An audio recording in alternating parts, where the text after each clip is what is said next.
I'd finally set out to make my mark, to find adventure. But instead, adventure found me.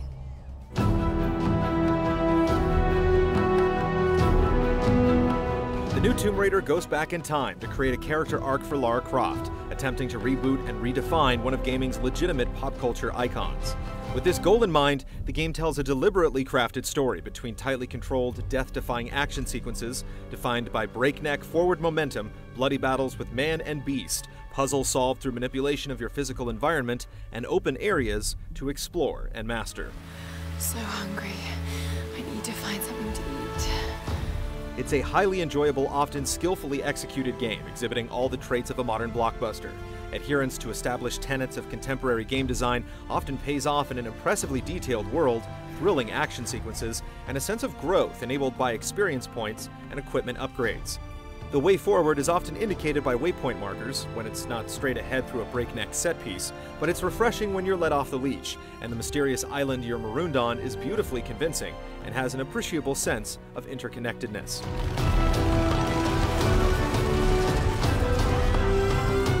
Trekking the treacherous path of the AAA action game doesn't lead to any fatal missteps, but there are a few stumbles, and one particularly surprising pratfall.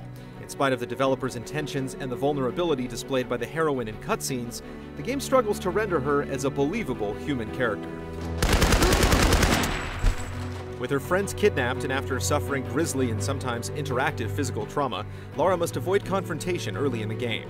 Her hands are literally tied during her first encounters with the island's violent and menacing scavengers. But the moment the player is handed a gun, this frightened would-be explorer instantly transforms into the alpha predator of Headshot Island.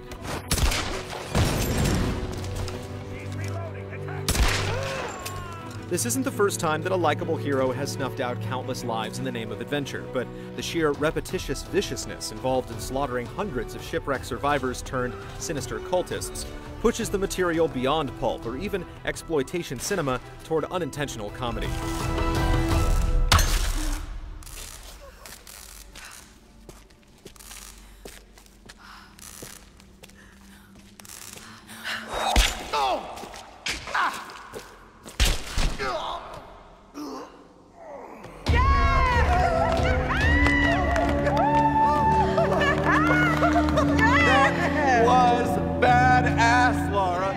Lara feels preternaturally skilled at killing, and while she's clearly emotionally shaken when she's forced to kill her first animal, Sorry.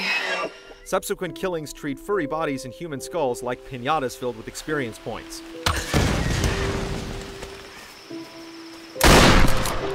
When you kill animals not because Lara is hungry, but because you're hungry to level up, and when a precise shot to the head or a brutal execution literally earns you a bonus, the gravity with which the story treats Lara's character growth becomes a joke, with all the carefully plotted nuance and drama of flicking on a light switch.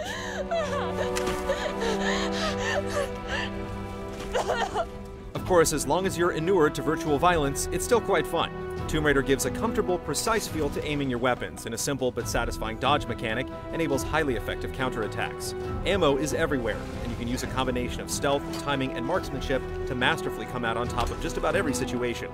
You have some choice over when you unlock specific weapons and skills, but once Lara gains the ability to swing at enemies with her climbing axe, and starts to MacGyver up her weapons using scrap iron and animal parts you've pried from the environment, the challenge can start to lag. When it comes to violence, Lara not only deftly deals it out, she can certainly take it. The severe physical abuse the game heaps on her when the story calls for it is nothing short of gratuitous.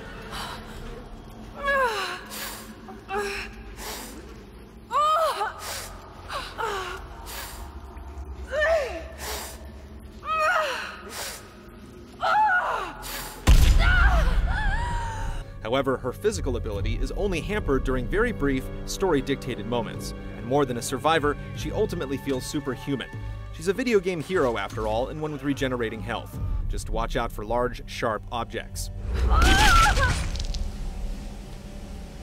Tomb Raider continually emphasizes violent conflict, with the vast majority of Lara's upgradable skills and gear modifications meant to make you a more efficient killer, or else simply increasing your loot-earning efficiency. You'll also find yourself gradually acquiring new tools that allow you to reach new places, bypass obstacles, and create new paths in your environment using your bow and a bit of rope. Fire plays a big role as well, with frequent prompts to light something up. Show us the way! The necessary ability to teleport between campfires to reach previously visited areas is convenient, but notably less impressive. Your gradually increasing mastery of the island landscape is one of the game's biggest thrills, but while the satisfaction of finally being able to get where you want to go is tangible, the rewards you'll find in previously inaccessible places, documents, relics, or pointless GPS collectibles, feel like throwaways. Finally, the handful of optional tombs feature some of the game's most interesting puzzles, but really there isn't a whole lot to them. But while it's a minor element, tomb raiding is compulsive and a welcome break from headshotting, even if the treasure chest at the end holds nothing more interesting than an above-average chunk of XP and salvage. I hate tombs. A few things about the new Tomb Raider come across as a wasted effort. The story of Lara's transformation is sabotaged by the gameplay, and is frankly a little dorky, with an after-school special-style multi-ethnic cast filled by lame stereotypes like angry black woman and scrap-happy Scotsman. You girls shouldn't go wandering off. We need to find them. Wait, what about Raw? Likewise, a multiplayer mode, which nobody familiar with Tomb Raider would expect or even think to ask for, is competent but utterly unremarkable and requires underpowered newbies to grind for more effective weapons and perks to level a wonky playing field. The minimal payoff from the overblown mismatched story and tacked-on online target practice barely amount to the value of a single raidable tomb.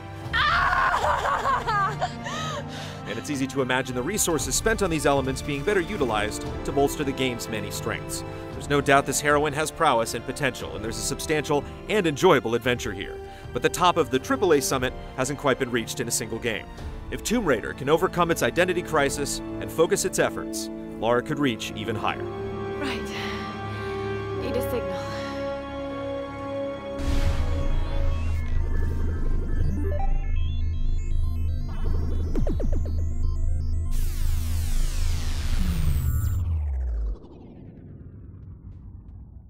Other GT shows and game reviews on the GT Originals iOS app, available now on the App Store.